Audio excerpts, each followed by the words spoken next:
Estamos começando mais uma aula da nossa série Shemot, livro de Êxodo, de aula de número 49. Boa hora. Vamos terminar hoje o capítulo 6, se Deus quiser. Depois começa a parte mais emocionante, que Moshe e Haron vão para o faraó, vai transformar o cajado em serpente, aí depois começa as 10 pragas, e aí saída do Egito, né? Começa a ação de fato. Aula passada a gente viu sobre a tribo de Levi, sobre a importância da tribo de Levi, porque Moshe e Aharon foram escolhidos dentre todas as outras opções, porque a tribo de Levi foi escolhida dentro de... Na verdade, ela ainda nem foi escolhida, mas porque foi escolhida para ser a tribo que no final viria Moshe, né, Moisés e Aharon, porque saía da tribo de Levi. Então a gente viu várias características da tribo de Levi, que a gente consegue entender somente por esse trecho da Torá que a gente está, que é a genealogia, né? Que às vezes a pessoa bate batido, tá falando aí filho desse e tal, mas quanta coisa dá para entender, às vezes listas que a Torá traz, né? A gente está no final do capítulo 6, a genealogia ela começa no capítulo 6, versículo 14, se eu não me engano, não é isso? Deixa eu ver, cara. Versículo 14, isso. Até o final. Então, tem muitas coisas que dá para entender, e a gente consegue entender a importância da tribo de Levi somente por trazer, né? Primeiro traz Reuven, primeiro filho, depois Shimon, Levi, aí entra na família de Levi, depois acaba de falar a hereditariedade, chega aí a ser Moshe e Aharon. Então a gente entende então que no final Moshe e Aharon foram escolhidos, pelos próprios méritos, né? Méritos próprios, e eles realmente eram os mais capacitados em relação a qualquer outros que tinham para serem os líderes do povo de Israel, e também pelo mérito dos antepassados também, e da tribo que eles estavam, até por propiciar que eles fossem as pessoas mais capacitadas, e a tribo mais capacitada, e os antepassados também foram as pessoas mais capacitadas. Então aqui a liderança consiste tanto dos méritos pessoais aqui, como também dos méritos da ancestralidade deles. Até se você for para uma questão mais ampla, porque eles foram dentro do povo de Israel e não de outro povo, mesma coisa, né? Ou seja, tem um mérito que vai sendo construído de geração em geração, que passa de pai para filho, mas ao mesmo tempo tem o próprio mérito daquelas pessoas de conseguirem no final, né? Moshe, o maior ser humano que já existiu na face da Terra. E isso é bem interessante, porque, por exemplo, eu vou trazer aqui o Maimônides para vocês, que aí ele vai botar lá em cima a tribo de Levi. Só que a princípio, quando você lê na Torá, você não vê nada demais na tribo de Levi. Claro, até o episódio do bezerro de ouro, ou quando Deus vai dizer das tribos, e aí a tribo de Levi ganha um protagonismo de sacerdócio, mas isso é depois do bezerro de ouro, porque todas as tribos pecam, e Moshe fala, quem está com Deus vem comigo, e a tribo de Levi vai com Moisés, e a partir daí ela ganha o sacerdócio, né? Ganha os Levim, depois os Kohanim, né? Os levitas e os sacerdotes. No caso vão ganhar, mas até então não. Muito pelo contrário, o que a gente viu lá em Bereshit, em Gênesis, é que Levi e Shimon mataram a fio de espada, né? Foi a paraxá da semana, a população de Shem, né? Da cidade, como é Shem em português? Sequem, eu acho que é alguma coisa assim. E a Yaakov repreende, né? Na bênção do final, repreende eles e nem abençoa direito. Fala que com a raiva não vou conectar meu nome, a princípio alguma coisa até contrária. E no final a gente vê o quê? Que não, que no Egito Levi é a tribo, né? Então como isso se dá? Então aqui nas entrelinhas da Torá a gente consegue entender essa mudança. Vamos ver aqui, por exemplo, o que Maimônides vai falar. O Maimônides, quando no livro Mishneh Torah, que ele fala as alahot, as leis judaicas, e aí no primeiro livro dos 14, tem um capítulo sobre a idolatria, que ele vai falar sobre a idolatria, que ele para contar a história de Abraão, né, do Abraão, que todo mundo era idólatra, e Abraão, então, ele começa a questionar Deus, então ele vai falar a história de Abraão, e vai falar o seguinte, mas ele começa até antes, você falando de Enosh, quem é Enosh? É neto de Adão, ou seja, bem antes, certo? Os seres humanos erraram, um erro muito grande, que os sábios daquela geração, né, do Enosh, e o próprio Enosh eram dentro desses que erraram, que qual foi? Que eles falaram que já que Deus criou as estrelas e os planetas e ele controla tudo e governa tudo que existe. Então, vamos também honrar as criações de Deus.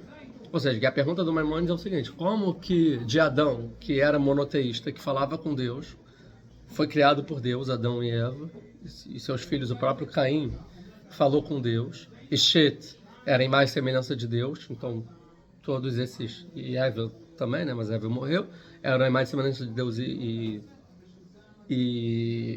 conheceram Deus, ou seja, acreditavam no Deus único, entendiam isso.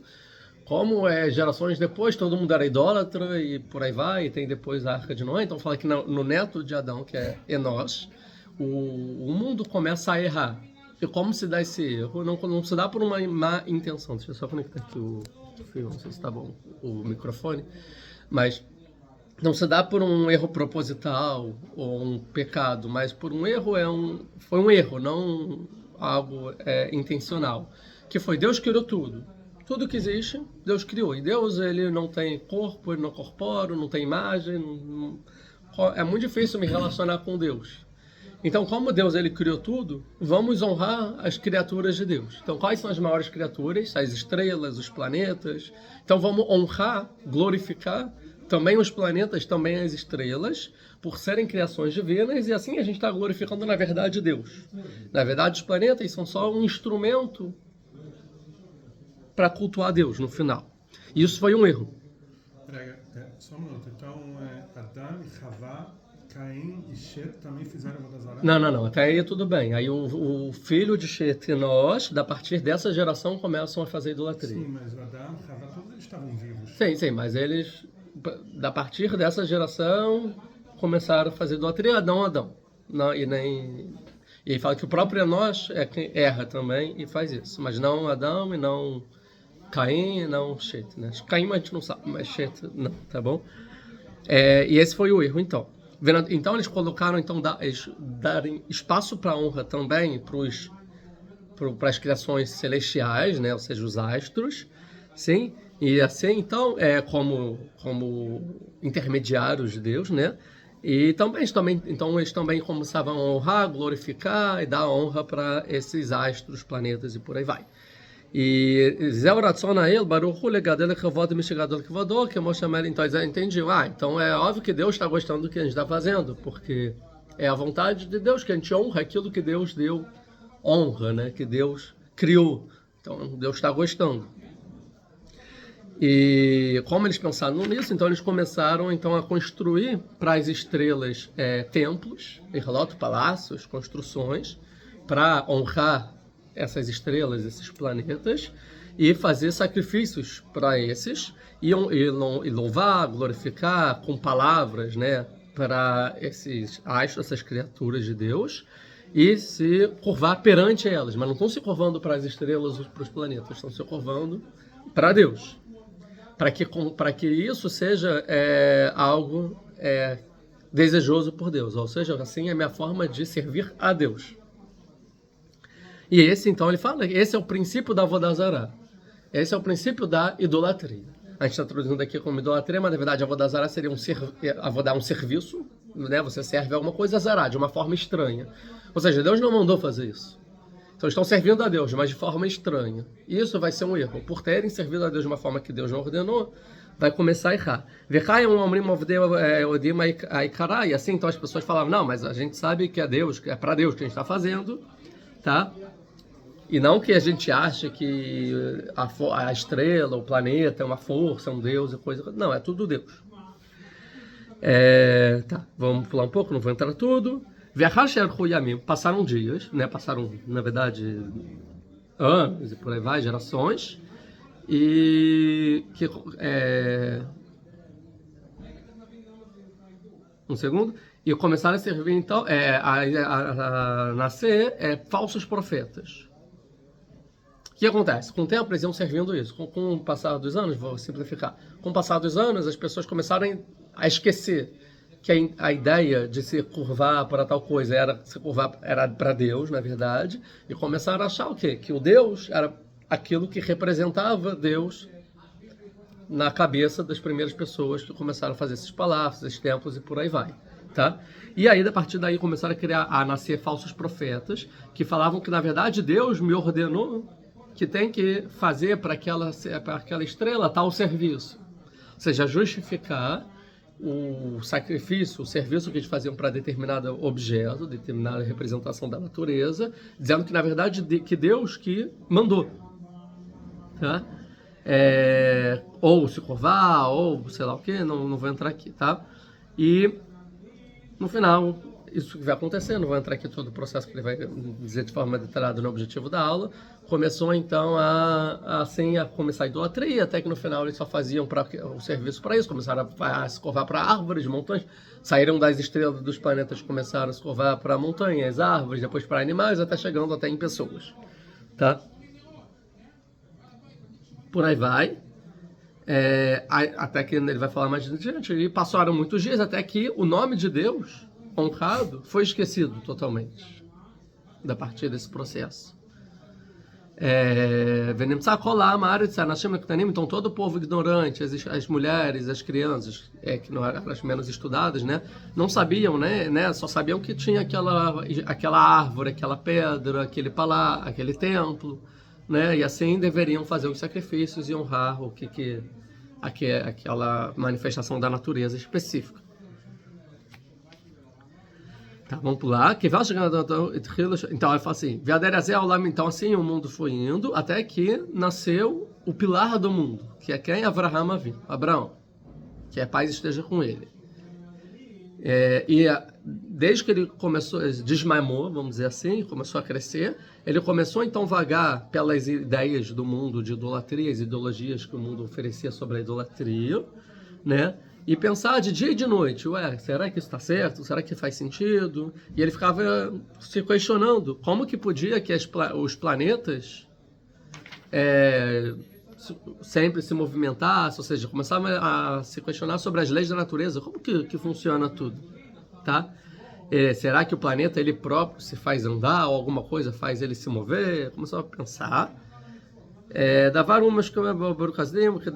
Mas ninguém conseguia explicar para ele, porque ele estava dentro de vários idólatras lá em Ur-Kasdim, na cidade e tal. E aí fala, e o pai dele, a mãe dele, todo o povo fazia idolatria, e até ele fazia idolatria também, junto com toda a sociedade, ele também fazia idolatria. Até que ele começou a entender, então, a verdade, o caminho, entender as coisas da sua própria intelecto, ele começou a refletir e entender que na verdade não faz sentido toda aquela idolatria, e até que ele chegou na conclusão lógica que existe um único Deus, que ele que governa todos os planetas e tudo que existe no mundo, e não tem nada além disso. Então Abraão, ele chega nessa conclusão lógica, através da própria lógica, o intelecto dele refletindo sobre o assunto, ele entende, não, só faz sentido, existe um Deus só. E ele entendeu que todo mundo erra. E ele entende o motivo que fez as pessoas errarem. Tá? Que é tudo que ele já explicou aqui, tá bom? E com 40 anos, segundo o Maimônides, então Abraão conhece Deus, conhece o Criador. Como assim conhece o Criador? Ele chega na conclusão que existe um Deus único. Ou seja, desde que ele cresceu, desde criança ele pensava, com 40 anos ele chega, não, é um Deus só. Ponto. Até lá ele era idólatra, fazia idolatria e tudo mais. Então, quando ele entendeu o que é Deus, ele começou, então, a responder as pessoas lá da cidade, né? Para que se pergunta, né? Que? Depende para que se pergunta, né? Pergunta o quê? Que Abraão fazia idolatria. Não, de acordo com o Maimônides aqui, tá? E começou a perguntar, falar para as pessoas da cidade e questionar, né? Fazer o debate, como faz sentido isso que você acredita e por aí vai. E começava a ensinar, então, a verdade, que Deus existe e por aí vai. E quebrou as estátuas, como conhecido, e ele começou então a a ser conhecido pelo povo, e começou a ensinar ao povo que não era propício servir a estátuas, a manifestações da natureza, né? Nada disso, e na verdade nem se curvar para eles, nem oferecer sacrifícios e por aí vai. E sim tinham que conhecer o único Deus, que é só para ele que você deveria servir e tudo mais, e não nenhuma forma, nenhuma imagem, nem nada disso, tá bom? E até que no final chegou ao conhecimento do rei, né? O rei tentou matar ele, aconteceu um milagre, e aí, no final ele sai para Haran, né? Sai de Ur Kasdim e vai para Haran. E aí, quando ele sai então de Ur Kasdim para Haran, ele começa então a falar em uma voz grande, ou seja, começa a divulgar a ideia do Deus único para todo mundo, para todo o povo que passava, para falar que só existe um Deus. E só para eles é propício servir, né? Fazer um trabalho para só esse Deus. Então ele ia juntando o povo de cidade em cidade, de reinado em reinado, até que ele chegou na terra de Canaã, né? De Canaã, quando Deus já mandou ele para a terra de Canaã. E ali ele fala, né? Que é um passuco, vai Hashem, Beshem Hashem, Elolam. E ele fala, ó, Deus é o Deus eterno, é o único Deus. E lá sacrifica, faz um altar para o Deus único. Então essa é a jornada de Avraham. E aí ele continua, as pessoas se juntavam com ele, perguntavam e tal, e ele ia contando então cada um no seu caminho, qual é o caminho da verdade, até que se juntaram para ele dezenas de milhares de pessoas, e essa é a Anshei Beit Avraham, são as pessoas da casa de Avraham. Então ele era tão famoso que tinham dezenas de milhares de pessoas que ficavam em volta de Avraham, aprendendo de Avraham, e chegou no monoteísmo lá, quem está falando em Eretz Kenan. Então ele colocou no coração o princípio grande, né, do Deus único, e ele fez tudo isso que ele soube, ele ensinou para o seu filho Yitzhak. Então aqui o Maimon já vai para a próxima geração, para o Yitzhak, tá? E Yitzhak começou também a ensinar as pessoas. E Yitzhak ensinou tudo para o Yaakov, para o neto, então. Então assim, Yaakov continuou ensinando as pessoas. Agora ele continua. E Yaakov, ele ensinou todos os filhos. Então ele teve os 12 filhos, para todos os filhos, Yaakov ensinou o que aprendeu para Avraham, do Deus único. Agora, aí o Maimonides vai entrar o quê? E que a princípio você não vê na Torá, de onde ele tirou isso? Ve'avdi o Levi, só que ele separou, diferenciou o Levi, a tribo o filho Levi, e elegeu ele como o cabeça, tá? Ou seja, o mais capacitado na questão de conhecimento divino, né? Como o líder, Vyoshuv Beshival Elamod, e colocou ele na Yeshiva, ou seja, no lugar de ensino, na escola, vamos dizer assim, onde se ensinava, para ensinar o caminho de Deus e guardar as mitzvot, os preceitos de Avraham. Então, Levi, você vai ser o responsável de ensinar as pessoas sobre Deus e guardar os preceitos que vêm de Avraham. Vetzivat Banav, e ele ordenou aos filhos que eles de Kamal Banav,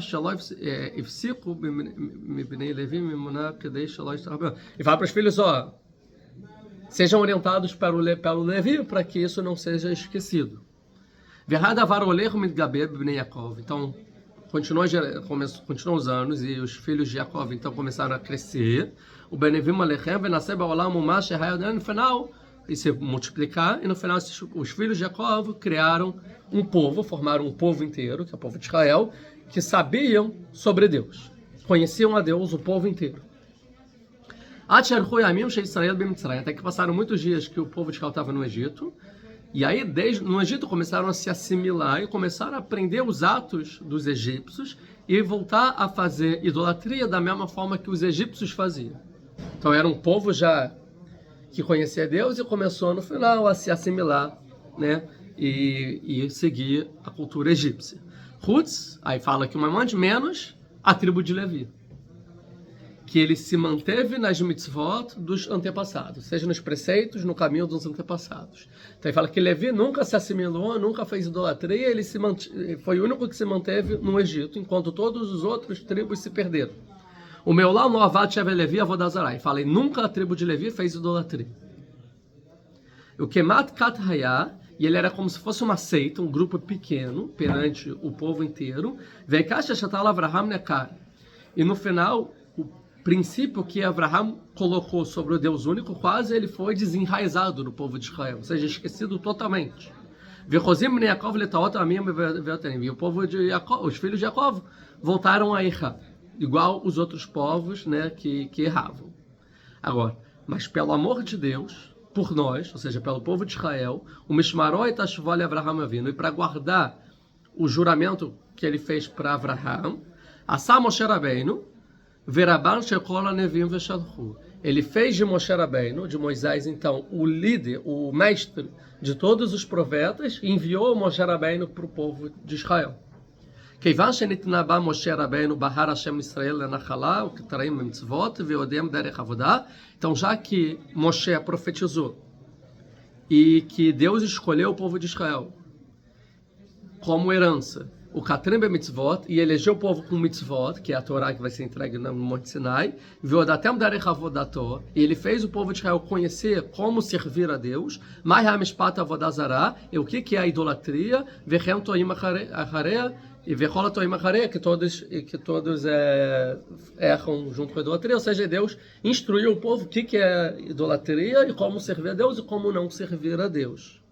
Tá? Então esse é o princípio lá, agora ele vai falar das leis de idolatria, que ele fala sobre a idolatria. Então no final todo mundo era Avraham e os filhos eram monoteístas, na época do neto começa todo mundo a virar idolatria, e esquecem de Deus, até que Avraham chega pela conclusão lógica que existe um Deus, começa a divulgar para todo mundo, até que ele conhece a Deus de verdade, porque ele vira profeta, ele vai para a terra de Canaã, e ele começa a divulgar a Deus para todo mundo, e tem dezenas de milhares de pessoas que começam a ir atrás de Avraham, mas o principal Avraham ensina para Yitzhak, Yitzhak ensina para Yaakov, e Yaakov ensina para todos os filhos e forma um povo conhecedor de Deus, vamos dizer assim. Porém, o que ele adiciona aqui, que a princípio você não consegue ver nas escrituras nada tão claro assim, que ele fala, não, mas Yaakov ensinou, até na Midrashim, ou até na Gemara, não encontra isso, que Yaakov elegeu o Levi para ser o professor, e que Levi é o único que se manteve e nunca fez idolatria. Até que então de Levi vai sair Moshe, e Moshe vai ser eleito, e Moshe vai ensinar o povo inteiro o que Avraham ensinou, e aí no final vamos receber a Torá, e as mitzvot, e por aí vai. Então esse é um resumo aqui de Maimônides. Então a gente vê que da onde o Maimônides pegou isso, que o Levi então, é desse capítulo que a gente está estudando aqui, da genealogia de Levi, que a Torá vem contar, que daqui ele entende, então. Assim é o meu ver, né? O meu entendimento. Daqui ele entende a importância de Levi. Então, não era à toa que Moshe saiu da tribo de Levi. É isso então que a genealogia vem contar no final das contas. Que está contando os líderes, os professores, as pessoas próximas a Deus que mantiveram, né, o legado de Avraham pelas gerações. Do Egito, que era uma época difícil, que todo mundo quase se assimilou aos egípcios. Se não fosse pelo amor de Deus, nunca sairíamos do Egito. Agora, por que Yaakov manda Yehudá fazer Yeshiva lá na frente? Isso é um Midrash, né? Eu acho que o Maimônides, não sei se ele vai por essa linha, não lembro aqui. É um Midrash, mas não sei. Se um Midrash, o outro não tem nem fonte. Não, então, mas então, isso que é interessante, que o Maimônides ele deixa bem claro, não, é Levi, Yaakov, Levi, tal. Tá? Só para entender, eu acho que ele pega daqui. Porque a princípio o Maimônides ele evita os Midrashim, né? Até quando fala que aconteceu um milagre para Moshe, para Avraham e Ur Kasdim, ele não cita que foi jogado na fogueira, tal. Por quê? Porque é um Midrash, não está escrito na Torá. Mas ele cita aqui, até ele cita aqui rapidamente o Midrash, foi jogado e tal. Mas no Levi não, ele faz questão de enfatizar, ou seja, é muito certo para o Maimônides isso. E aí o que eu entendo, quando estava estudando isso, que eu acho que a certeza do Maimônides é realmente esse trecho da Torá quando vai falar a genealogia de Levi. Tá. Agora, umas coisas que ficaram de lado ainda que que eu não entrei muito. Vamos voltar aqui na genealogia de Levi então. Aqui. Essas são as cabeças das tribos. Ela vai falar de Reuven, que é o primogênito de Israel, já falou disso, depois fala de Shimon. Aí no 16 fala assim, capítulo 6, versículo 16, esses são os nomes dos filhos de Levi e suas gerações, Gershon, Kehat e Merari. E os anos de vida de Levi são 137. Pergunta por que não falou os anos de outro, porque agora o importante é Levi. Tá? Agora, o Rashi ele vai dizer o seguinte, não, porque a gente aprende o seguinte, que Levi foi o último filho a morrer dentre todos os filhos de Jacob, foi o que viveu mais, e o Levi, e está escrito que enquanto algum filho de Jacob estava vivo, não teve escravidão no Egito. Então ele vai entender o Rashi, baseado em Midrashim, que e de versículos também que tem uma referência a isso, que quando Levi morreu, começa de fato a escravidão, que é quando que a Torá fala assim, todos morreram, Aí fala, e surgiu, se levantou um rei novo no Egito e falou, vamos escravizar os judeus e tal. Começa depois que morreu os filhos. Quem morreu, o Levi. Então conta quantos anos tem o Levi especificamente para a gente entender quantos anos teve a escravidão. E se você fizer as contas, vai dar então que a escravidão de fato dura 116 anos. Desde a morte de Levi, fazendo a conta que ele viveu, que ele vai para o Egito com 43 anos e ele vive 137. Então ele fica 90 e... Falei quanto? 43 anos, né? Fica 44 anos, 94 anos no Egito. E aí você faz a conta, tá? Você vai dar que então 116 anos foi a escravidão de fato. Aí você vai falar assim, mas não é que Deus falou para Abraão que os seus filhos seriam escravizados 400 anos no Egito? Não está escrito escravizados, está escrito que eles iam ficar 400 anos numa terra que não é dele. Não, iam ser estrangeiros por 400 anos. Aí depois fala, e vão ser escravizados por um povo, e depois é dito que eles também vão ser oprimidos. Então 400 anos é estrangeiros, ou seja, enquanto Deus não cumpre a promessa de dar a terra que ele prometeu para Abraão, que é o que a gente vai entender que é a partir do nascimento de Yitzhak, que Yitzhak ele já nasce como estrangeiro porque não tem posse da terra de fato. Agora, escravizado é só uma parte desses 400 anos, que aí é o que? Vão ser os 116 anos de escravidão. Tá. E a opressão vai se dar um pouco depois. Se eu não me engano, que dizer mais ou menos são 84 anos de opressão, que de acordo com o Midrash, que é a partir do nascimento de Miriam. Quando Miriam nasceu, começou a opressão, não vou entrar aqui no caso, que é, no caso 5 anos antes de Moshe nascer, que seria o tempo de opressão. Mas ela vai escalando, né? A dificuldade dos judeus viverem. E depois que Moshe entra para o faraó, piora ainda mais, que a gente não dá palha, que ele agora não dá. Então vai piorando até a salvação, né? Até o início da salvação, que são as pragas, o início das pragas, que já começa a melhorar a situação para os judeus, para o povo de Israel, no caso. Então, a gente aprende, isso é uma coisa, então, a gente aprende dos 137 anos o exílio, tá? Agora, então vamos ver. Então fala aqui que o Levi viveu 137 anos. O Bnei Gershon, Levi Neshimei Mishportá, fala os filhos de Gershon, aí fala os nomes dos filhos. O Bnei Kehat, então vai para o filho de Levi, Kehat, que tem 3 filhos. Kehat é o que vai dar a Moshe, né? Então vai ter o Amram, Itzhar e Hevron, e Amram é o pai de Moshe, e Uziel.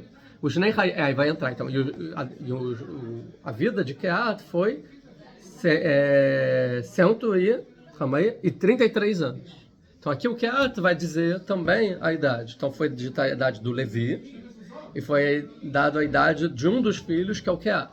Um viveu 137 anos, o outro viveu 133 anos. A princípio, por quê? Porque ele só está se alongando no que é importante para a genealogia que vai dar em Moshe. Isso é uma opinião. O que é importante para a história. Tá? Mas os outros ele não vai dizer a idade. Vai Amram.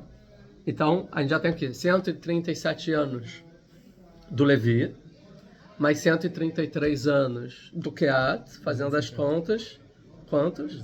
270 anos. É óbvio que o Kehat não nasceu quando o Levi morreu, certo? Tem alguns anos, mas aqui a gente tem um período do máximo de 270 anos. Mencionando que Levi ele foi para o Egito com 43 anos, se eu não me engano. Então 270 menos 43 dá 227 anos, né? 227 anos já no Egito, que a gente está falando aqui. Aí fala assim, então ele teve 4 filhos, esse Kehat, e um deles é o Amram, que é o nosso personagem principal aqui dessa geração, que até que vai ser o pai de Moshe, e vai contar então não só a idade do Amram, como vai dizer, e os filhos, como vai dizer o casamento do Amram.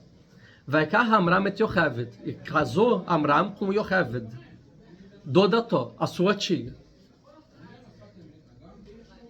Então, isso vai ligar ao início de Shemot, que vai dizer o seguinte, no capítulo, se não me engano, 2, né? 3. 2 ou 3? 3, 2. Que vai falar do nascimento de Moshe, que fala, um filho de Levi foi com uma filha de Levi, certo? Então, com a filha de Levi, então qual a ideia? Um filho de Levi é o Amram. A filha de Levi é a Yocheved, que é a tia de Amram. Então ela é realmente a filha de Levi, literalmente. Né? Que Amram teve Kehat, Levi teve Kehat, e os outros filhos, e também Yocheved. Keat teve Amram, e Amram casou com a tia, Dodató, a sua tia. Tá bom? Já vamos entrar nesse assunto da tia. Tá? Mas vai contar, então, casou com a tia, Loleishá, para ele como mulher, Vatele Dloi Taharon, Vet Moshe, então teve para ele Aharon e Moshe, Shnei Hayam Ram, Sheva Shloshim Meat Shana. E os anos de Amram foi 137 anos, a mesma idade do Levi. Então aqui a gente já tinha 270 anos, mas 137, estamos com 407 anos, é isso? 407 anos. Desses três juntos, se você dizer que tipo a idade completa. Tirando os 43 anos, a gente está com uns 350 e poucos anos, né? Dessas pessoas. Sim, mas tem interferência, tem interseção entre as idades de cada um e um. Yitzhak até Levi tem pelo menos mais uns 100 e poucos anos. De Yitzhak até Levi. Chegando no Não, tô falando só desses aqui, não tô falando de Yitzhak. Se você fizer a conta bonitinha do Yitzhak até Levi, vai dar, tá? 400? Vai dar exatamente 400. O Horácio vai fazer a conta. Mas não é essa conta, você não precisa entrar na idade do Levi, nem nada disso.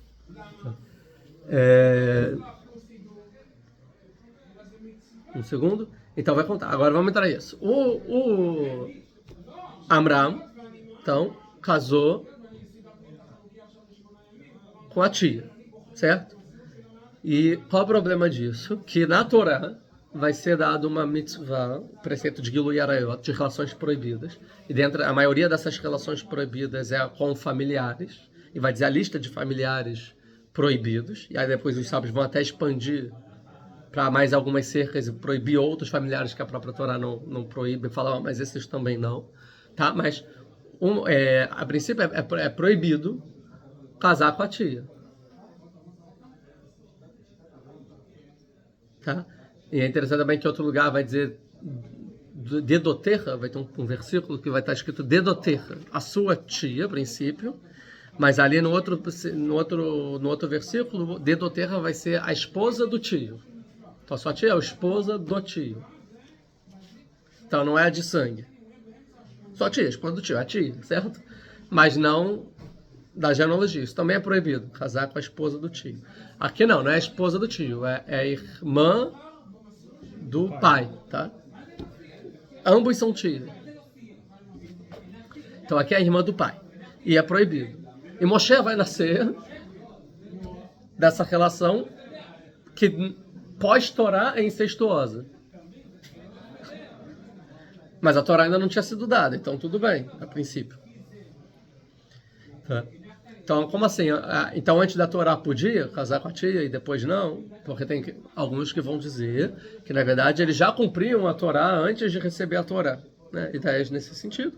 Tá? Então, para quem entende nesse sentido, vai entender, tem a opinião que fala que era proibido, mas se existisse algum motivo especial, podia, porque não era uma obrigação. Mas sim, era como se fosse um ato bom. É um ato bom cumprir as mitzvot, mas você não tem a obrigação de cumprir as mitzvot. Quando a Torá vai ser entregue, a gente vai ser ordenado a cumprir e obrigado a cumprir. Então as pessoas, de forma geral, como se fosse um minhag hasedut, como a gente fala em hebraico, seria um costume de benevolência, de bondade. Você não é obrigado a fazer, mas é bom fazer. As pessoas boas fazem.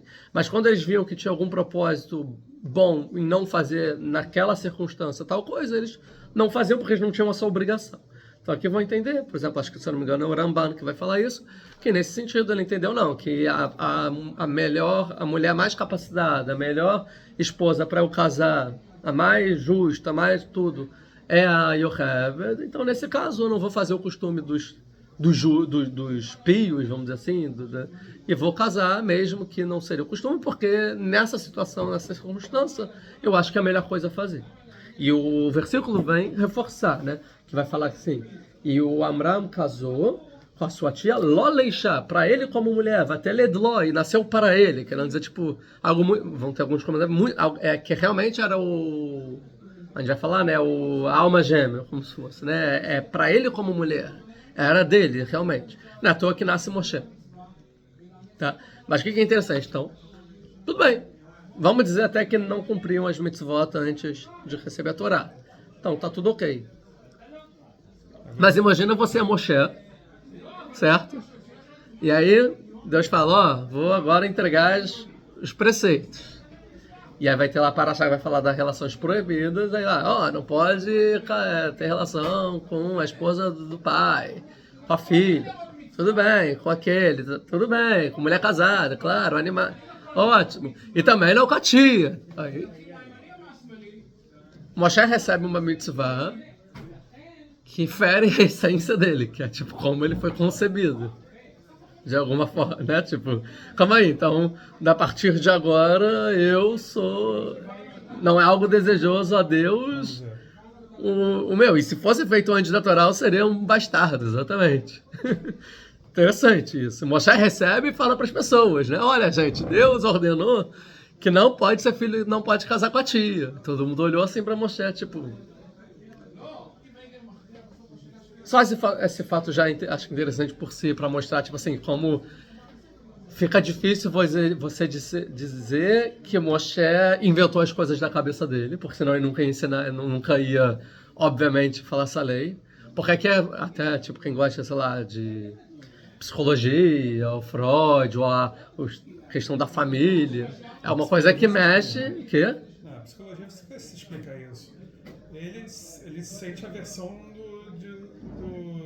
de onde ele veio, entendeu? Que são justas, eram pessoas justas e boas. Mas assim, se você tá... eu tô falando assim, se você tá criando regras, você não vai criar uma coisa que fere a sua própria essência e não tem como você sair daquilo. Não é uma questão só comportamental. Por exemplo, vamos supor que ele comia porco e falar, não pode comer carne de porco. Tá bom, a partir de agora não come uma carne de porco. Agora é uma coisa da sua geração e da partir de então as pessoas vão te julgar pelo que você é. Não tem como você sair daquilo. Tá?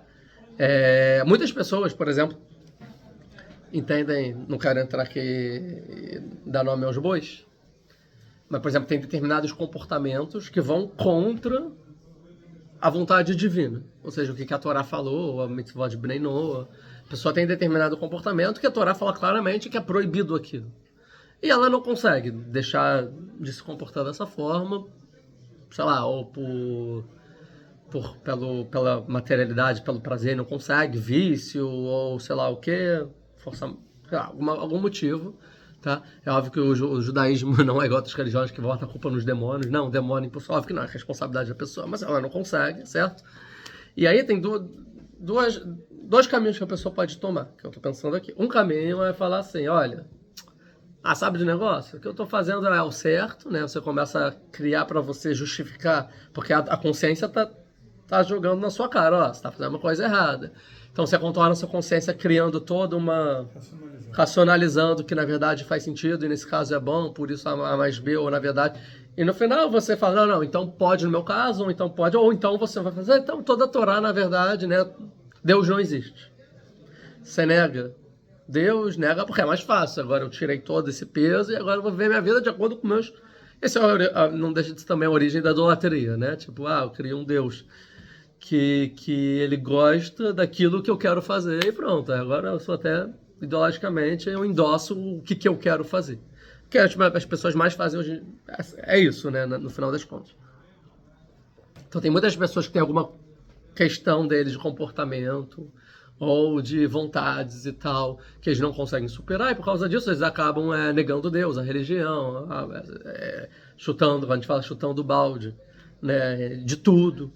Mas por que de tudo? Na verdade, era uma questão específica que ele não sabe confrontar, tipo, porque ele está errado no final das contas, e muitas vezes ele vai falar assim, a culpa não é minha, é que eu fui criado assim, eu sou assim, por A, B, C, né?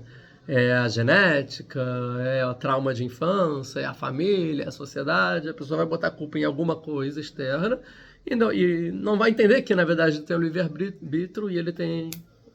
na verdade, ele que controla as suas próprias ações no final das contas, embora tenha contribuições de onde ele veio e tal, e tendências, e por aí vai, tá? Então, essa é uma questão. Outra forma da pessoa encarar é a pessoa entender que o que ele faz é errado, e aí ou ele corrige, né, para ter força de sair daquilo, corrigir e ter atos propícios, ou se ele não tiver força, ele vai ter que lidar com isso a vida inteira, e falar, eu tô... mas pelo menos eu reconheço que eu erro e eu estou errado nesse... E vai ter vergonha daquilo. tá? Que por um lado é até bonito, tipo assim, a pessoa pelo menos entende que ela tá errada, é aquilo igual, sei lá, uma pessoa que tem algum vício, a primeira coisa é reconhecer que é viciado, depois tem chance de sair, se não reconhecer, então não tem nem chance, só vai se afundar mais e mais. Então, a mesma coisa. Mas aqui nem é questão disso, porque Moshe não tem como deixar de ser o filho do casamento entre com a tia. Então, é uma questão que não tem como se desvencilhar disso. Tá? Então, a pergunta, então vai ter quem explica o seguinte: então, por que essa lei e por que fez Moshe nascer dessa forma? Dentre todos, tá? E uma das respostas que eu achei interessante é para que, como Moshe ele vai ser eleito como líder de todos, o maior de todos, para você sempre lembrar assim, ó, abaixa a sua bola. Abaixa a sua bola. Quando você começar a achar, não, realmente, olha os meus atos e tal, tipo, calma, casamento com a tia. Tá, então isso é uma das explicações. Então no final, Aharon casa com a tia e tem Moshe. Dá para entender que aqui era o que realmente não é que foi um erro nem nada, mesmo entendendo que existiam mitzvot antes ou não. Tá, ele casa com a tia. E tem então Moshe e Aharon, né? São os líderes. O Bnei Yitzhar, aí vai continuar, e os filhos de Yitzhar é Korah, Venefik e Zichri. Korah, a gente vai saber mais tarde a história, né? Que Korah vai tentar ser o líder, tirar a liderança ou de Moshe, ou de Aharon e por aí vai. E os filhos de Uziel é Mishael, Eltzafan e Vesitri. Mishael e Eltzafan vão aparecer na história quando morreu os filhos de Aharon, como os líderes de cada uma das famílias da tribo de Levi. E aí, no versículo 23, vai entrar no Aharon. Vai Kar Aharon, et Elisheva, Bataminadav, que eu já expliquei que Elisheva é a pessoa mais importante, o nome mais importante do Taná. Quem não sabe tem que voltar algumas aulas para entender, né? E Aharon, então, pegou a Elisheva, chegou no nome certo, filha de Aminadav, Achot Nachshon, irmã de Nachshon, Lo Leishá, para ele como mulher. Isso, Vateled Lo, e nasceu para ele Nadav e Taviu e Elazar e Tamar. Nadav, Avihu, Elazar e Tamar são os 4 filhos de Aharon. Agora, o que é interessante? Então, a gente vê o seguinte. Em algumas pessoas, ele vai trazer com quem casou. Ou a mãe. Então, trouxe o quê? Trouxe que Amram casou com Yocheved. Depois vai trazer que Aharon casou com Elisheva. Certo? E depois a gente vai ver mais um que Pinchas vai casar com a filha de Putiel. São os 3, então, que é uma questão aqui a se perguntar, que é o seguinte. De forma geral, a Torá não traz o nome das mulheres. Não faz genealogia, já não traz nome de mulheres. Geralmente é homens, né? Assim, em Gênesis, de Adão até Avraham, depois de Avraham de Adão até Noé, de Noé até Avraham. Vai ter algumas exceções, vai falar de Naamá, por exemplo, mas é uma exceção. E aqui também, está trazendo só homens, até que fala que o que? Amram teve Moshe e Aharon. Não cita Miriam, por exemplo, aqui. Né? Só está falando dos homens. Mas tem algumas vezes que é importante dizer o quê? Com quem casou e o nome da pessoa que casou. Tá? Por quê?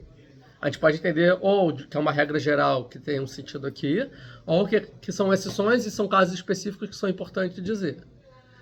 Tá? Se for uma regra geral, a gente tem que entender o seguinte, que na verdade a regra da Torá é o seguinte, sempre quando tem um rei, traz o nome da mãe do rei. Assim podem ver no livro de Melachim, de reis, né? Que vai dizer, e o rei veio, e o rei era filho de, fala o nome da mãe, não do pai. Então sempre quando é um rei, principalmente da linhagem de Davi, da genealogia real, do reinado, certo? Da monarquia, vamos dizer assim, é o nome da mãe que traz. Então aqui mesma coisa, aqui não está falando dos líderes. Então quando falou de Amram, vai falar que teve Moshe e Aharon, que são os líderes. Aí falou que casou com Yocheved, tem que falar o nome da mãe. Vai trazer o que? Aharon, que é o líder do sacerdócio, que vai vir o sacerdócio, então vai ter que trazer o nome da mãe, que é a Elisheva, certo? Ou seja, a esposa do Aharon, a mãe dos sacerdotes, no caso. E depois, quando vai trazer Pinchas, que Pinchas vai ganhar também o sacerdócio no final das contas, tem que trazer, então, com quem ele casou também, o nome da mãe dos sacerdotes, que é a filha de Putir. Então, a gente pode dizer, se for uma regra geral, é isso. Porque quando traz reinado, liderança, traz o nome da mãe. Tá?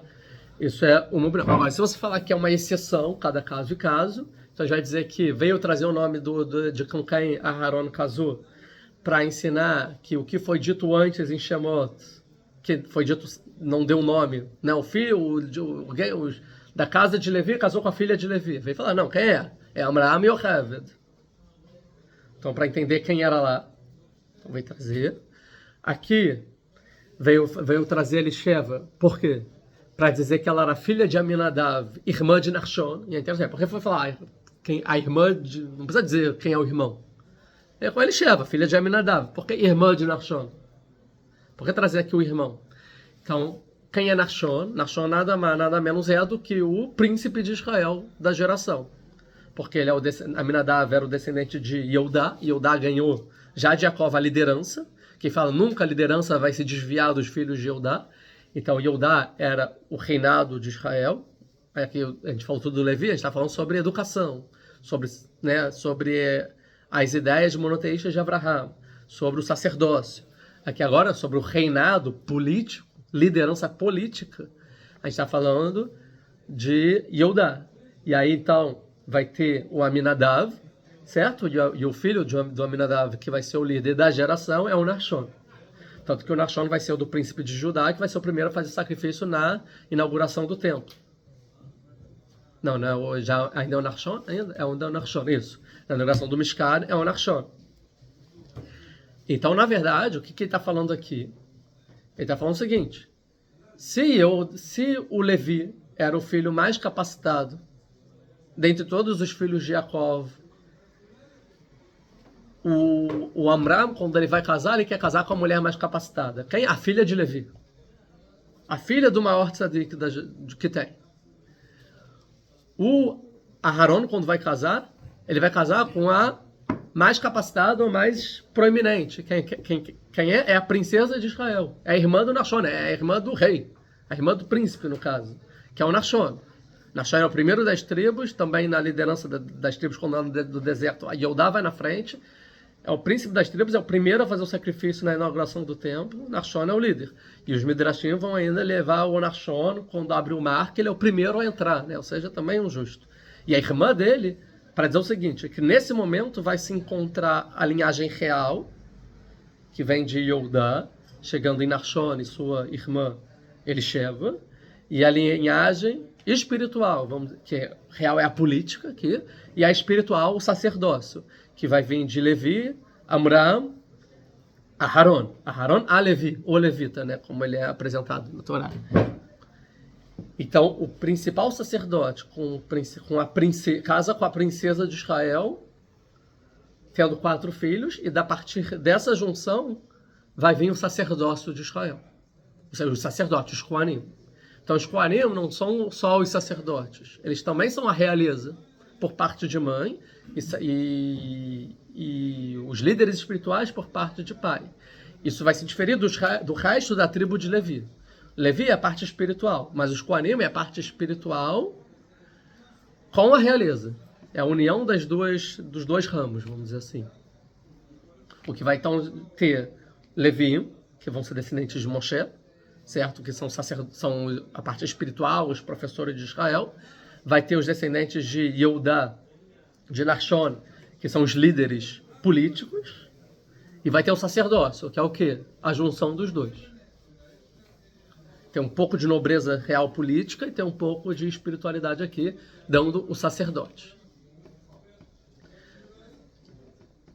Então veio dizer que ele não casou com qualquer uma, assim, mas com a melhor possível. Então quando você vai escolher uma esposa, escolha a melhor possível, mas não só isso, que ele junta agora as linhagens, o sacerdócio junto com a nobreza, dando o sacerdócio de fato, os Kohanim. Mas ele não precisava casar com a tia para isso. Não, o Aharon não casou com a tia. O Amram casou com a Yocheved, que é a tia, que eu estou falando do Aharon, com a Elisheva, que é sacerdócio. Eu fui para outra geração, para a geração seguinte. Tá? Então a irmã de Nachshon. Não precisava ter casado com a tia.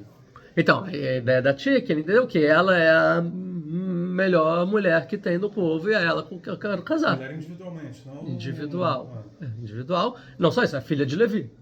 Então, tipo, todas as outras vão ser netas de Levi no máximo. Essa é a filha, né? Tem uma idade que ela nasceu quando eles chegaram no Egito, então também era mais renomada, anciã. Então. E aí vai ter 4 filhos, né? Davi e Aviú, que a gente vai saber que no final eram as pessoas mais capacitadas, vão acabar morrendo na inauguração do templo, né? E Elazar e Itamar, que são os que sobrevivem, e Elazar então vai ganhar o sacerdócio quando Aharon morrer. E interessante aqui que eu sei que tem um midrash, que tem um versículo que é Ema Banim Smecha, a mãe dos filhos feliz, né? Ema Banim Smecha traduzindo, né? A mãe que tem feliz que tem os filhos.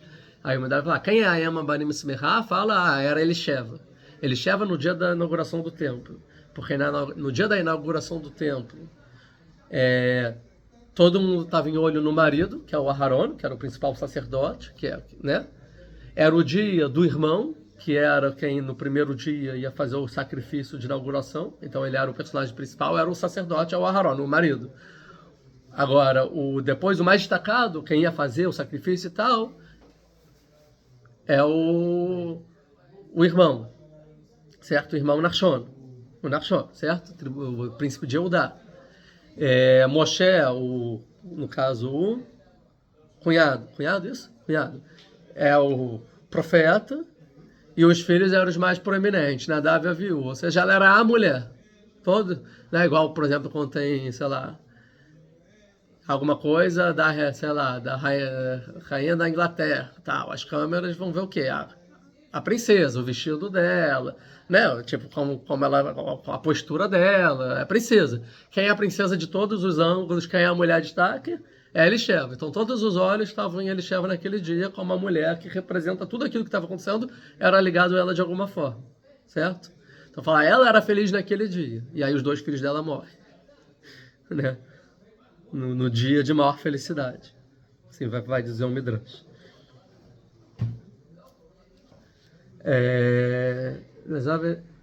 Itamar. Então, o Bnei Korah vai trazer os filhos de Korah, Assir, Velkaná, Veliasaf, ele Mishpechota Korhi. Essas são as famílias de Korah. Quando vem trazer os filhos de Korah, vamos dizer aqui, muitos vão dizer que os filhos de Korah eram justos, tzadikim. Por quê? Porque quando eles fazem tchuvá, né, se arrependem quando estão caindo no buraco com Korah. Então tem o Midrash que eles ficam na porta do inferno, mas depois tem alguns terrilim que é a composição deles, e por aí vai. Vou entrar nesse assunto. Vi Elazar ben Aharon, então vai contar agora. E o Elazar, que é o filho do Aharon, ou seja, o próximo sacerdote, quando o Aharon morrer, de fato ele vira o sacerdote. Lakach lol mibnot Putiel, pegou das filhas de Putiel, ou seja, vai falar do casamento dele também. Loleishá, para ele como mulher, vai ter Lod Pinhas, e teve Pinhas. Por que é importante? Porque Pinhas, que vai vir o sacerdócio de verdade, vai vir de Pinhas, que também é o nome mais importante da Torá. Quem não sabe, vê as aulas passadas. O segundo, não tem prioridade aqui, os 2 são importantes. Esse é Pinhas ou Elea, né? Tá? E de Pinhas ele achei a volta a Levi, mas e acaba. E esses são as cabeças dos patriarcas dos levitas e suas famílias. Então quem é o Putiel aqui? Porque é interessante, porque a Torá vai contar o seguinte. E ele pegou das filhas de Putiel, como se fosse que eu sei quem é Putiel. Só que Putiel não aparece na Torá. Só aparece aqui. Então, não me disse nada. Certo? Então vai ter uma discussão. Alguns vão dizer o seguinte, não, ele veio dizer para mostrar o seguinte, se não fosse mencionado, nunca iam saber quem era ele. Logo era uma pessoa muito renomada, a ponto do sacerdote pegar para casar a filha do Putiel. Ou seja, o Putiel é uma pessoa muito renomada, a priori, do povo de Israel. O Putiel, todo mundo sabe que é o Putiel, certo? Agora outros vão dizer o seguinte, não faz sentido a Torá trazer um nome que não te ensina nada. Por que vai trazer o nome do cara se eu não sei quem é? Para quê? Então eu tenho que fazer uma drachá. Eu preciso entender inferências desse nome para entender o que a Torá quer me dizer, já que ela resolveu trazer um nome. Logo, eles vão tentar trabalhar dentro do nome e entender quem é esse Putiel. Que é o que a Gemara em Sotá vai falar, o Talmud, né? Que vai dizer que Putiel, então, porque Putiel, na verdade, porque o nome era Putiel, porque na verdade, aí vão ter 2 opiniões. Uma, que ele é descendência de Jetró. Por quê? Porque Putiel, que pitpet para ele, ou seja, que ele fez sacrifícios para idolatria, assim vai entender, que é o Itró, ou seja, os filhos de Itró. Pegou uma das filhas de Tró, ou seja, que era uma pessoa que era idólatra, que fazia sacrifícios para Deus, para outras para idolatrias, e no final se arrependeu e entendeu o monoteísmo e entrou no povo judeu e tal, e casou com Elazar.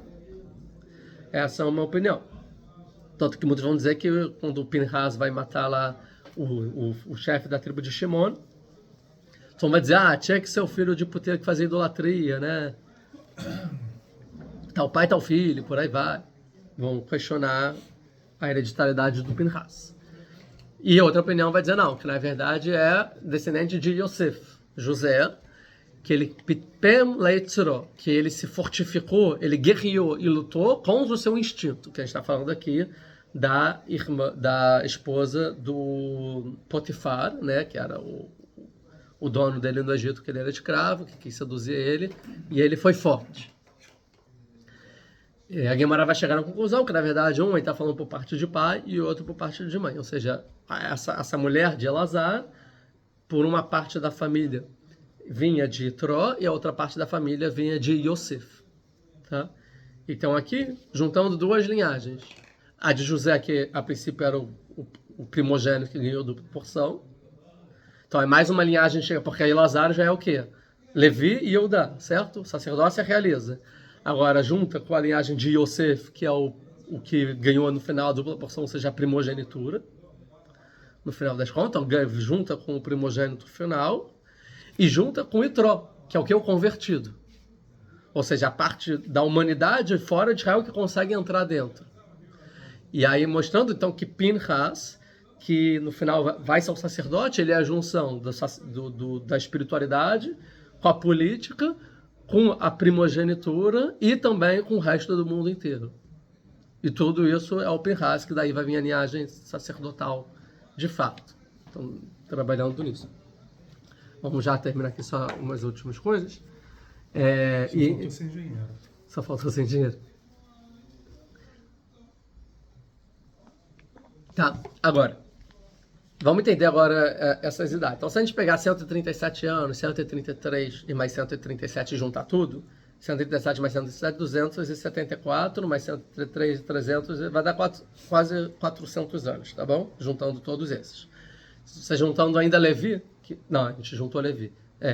Juntando, que seja, vai dar uns 400 anos. Então, daqui dá para entender mais ou menos essa idade que a gente fala que porque mais ou menos, tipo, a época que ele estava, mais 80 anos de Moshe, que a gente não pegou ainda, né? Pegar mais 80 anos de Moshe, esses 400 anos dão mais ou menos, tá bom? Agora, óbvio que tem entre um e outro, né? Que um nasce, não nasce quando o outro morre. Como eu falei, isso é interseção entre as idades. Agora, mas a pessoa vivia 137 anos, 133 anos, 137 anos... É um pouco estranho, certo? Sabe que Moshe viveu 120 anos. Como assim? Ou Adão viveu 900? Então, é uma pergunta. Como as pessoas viviam tanto tempo assim? E nessa idade? Nessa época já não era tão comum viver tantos anos como Adão ou depois do dilúvio. Então, vamos dizer o seguinte. Uma opinião seguinte. Na verdade, as pessoas não viviam muito. Somente as citadas viviam muito. Quando cita a idade, essas viviam muito. O resto vivia normal. 50 anos, 70 anos, uma idade normal.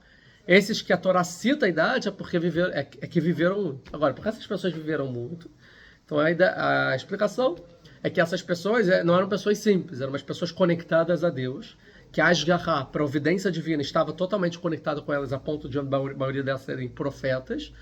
Logo, eles tinham bênçãos ao máximo, já que eles estavam totalmente conectados com a providência divina, coisa que os outros não. Logo, eles tinham uma longa vida. Longa vida, bem acima da média, a ponto de Abraão viver 175 anos, e Isaac 180, e Jacob 147 anos. Isso. Ou Sará, foi o quê? 127 anos, Ismael 137 anos. Por quê? Porque eram pessoas conectadas à providência divina, e então... Isso possibilidade que eles tivessem uma vida sobre-humana. Além como todos foram muito ricos e no final tiveram uma boa velhice, viveram muito mais do que a época. Tanto que quando Jacob chega no Egito, o faraó fala, como você é tão velho? Tipo, né? O que está acontecendo? Isso é uma opinião. Tá? outra opinião, então, acho que antigamente as pessoas viviam mais. Tem quem fale assim, embora não dá para provar isso cientificamente.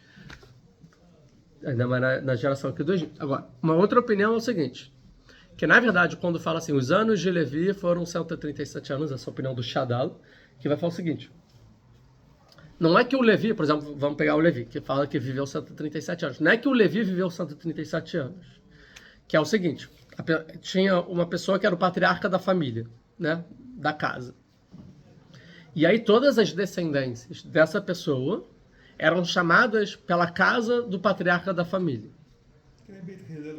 Igual casa de... Mas aqui o Beit é mais de casa de alunos, de academia. Aqui não, então tinha assim, a casa de Levi viveu 137 anos, até que essa casa se multiplicava muito, e depois de um tempo ela se dividia em outras casas. Então, por exemplo, Levi teve 4 filhos, tá? Mas a casa dele, que todo mundo chamava, você é de quem? Eu sou da casa de Levi. Durou 137 anos, mas nesses 137 anos tiveram várias gerações. Depois desses 137 anos, essa grande casa se divide em 3 famílias. Keat, Merari, por aí vai, né? E aí depois fala, Keat, essa casa de Keat foram 133 anos. Aí depois se dividiu em várias famílias, aí teve a casa de Amram, que durou 137 anos. Tá? Até o nascimento de Moshe. Então quando a Torá vai falar no início, veio um homem da casa de Levi e casou com a filha de Levi, não está falando do Amram. Está falando de alguém da casa de Amram, que é o pai de Moshe. E não está falando de Yocheved. Está falando de alguém da casa de Levi, que é a mãe do Moshe. E não dá o nome. Aqui, quando ele fala que Amram casou com Yocheved, ele está falando do patriarca da casa. E eles tiveram várias descendências até daí Moshe. Então, de acordo com essa ideia, Amram não é o pai de Moshe. Mas Moshe nasceu da casa de Amram. Seria uma opinião do Shadal. E assim na Torá inteira. Então, na verdade, quando está falando da pessoa viveu tantos anos, na verdade é a casa daquela pessoa viveu tantos anos. E depois tipo, que a influência daquela pessoa e tal, e depois se dividia e vinham outras pessoas. Essa é a opinião do Shadal. Não vai, pode até fazer em alguns contextos, sim. Quer dizer que tipo, no Egito tiveram várias gerações, até porque quando a gente vai falar a contagem dos filhos de Levi, quando saem do Egito, se eu não me engano, são 18 mil pessoas. É muito menor do que as outras, mas tipo assim, como em 4 gerações tem 18 mil pessoas. Então, na verdade, tem várias gerações intermediárias que não são citadas. E tudo é resumido em um personagem só. Então, seria essa opinião. De qualquer forma, então, a gente trabalhou aqui então, os detalhes da casa de Levi, né? E chegando até Moshe e Aharon. Então, a gente continua na aula que vem. Curtam, compartilhem, se inscrevam, façam um comentário. Quem puder ser membro aqui para ajudar o canal. E até a próxima aula.